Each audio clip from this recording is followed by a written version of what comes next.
To protect innocent people from impostors, Arjuna asks Krishna to prove his divinity by exhibiting his universal form, a form that anyone who claims to be God should be prepared to show.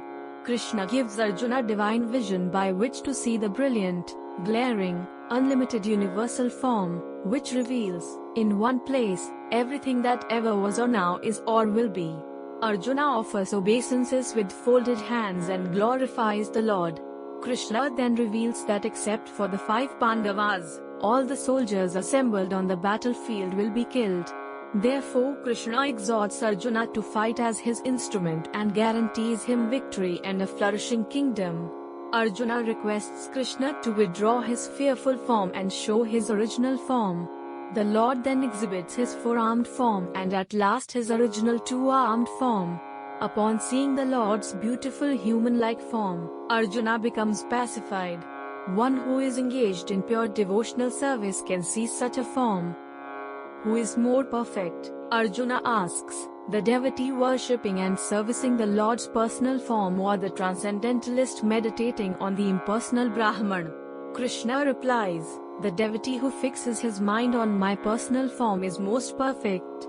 Because devotional service employs the mind and senses, it is the easy, natural way for an embodied soul to reach the supreme destination.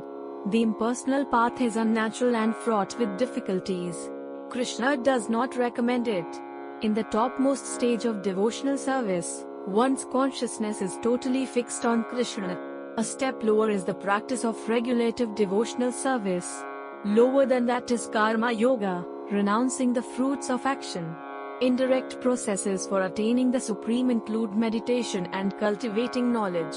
A devotee who is pure, expert, tolerant, self-controlled, equipoised, non-envious, free from false ego, friendly to all living entities, and equal to friends and enemies is dear to the Lord.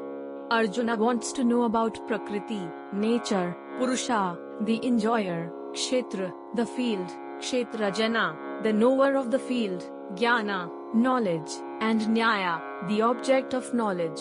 Krishna explains that the Kshetra is the conditioned soul's field of activity, the body. Within it reside both the living entity and the Supreme Lord, who are called Kshetrajana, the knowers of the field. Jnana, knowledge, means understanding of the body and its knowers.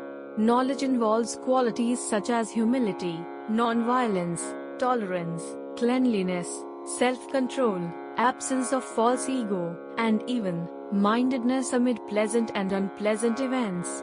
Jnaya, the object of knowledge, is the supersoul. Prakriti, nature, is the causes of all material causes and effects. The 2 Purushas, or enjoyers, are the living entity and the supersoul.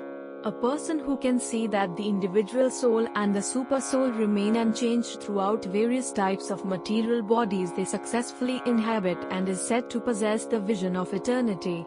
By understanding the difference between the body and the knower of the body, and by understanding the process of liberation from material bondage, one reaches the supreme goal.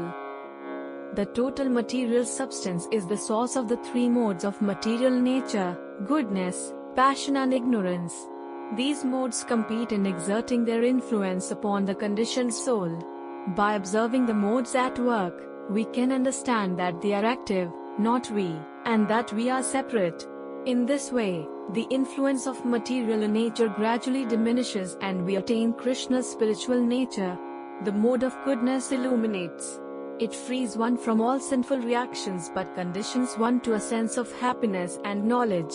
One who dies in the mode of goodness attains the higher planets. A person influenced by the mode of passion is plagued by unlimited desires for boundless material enjoyment, especially sex pleasure.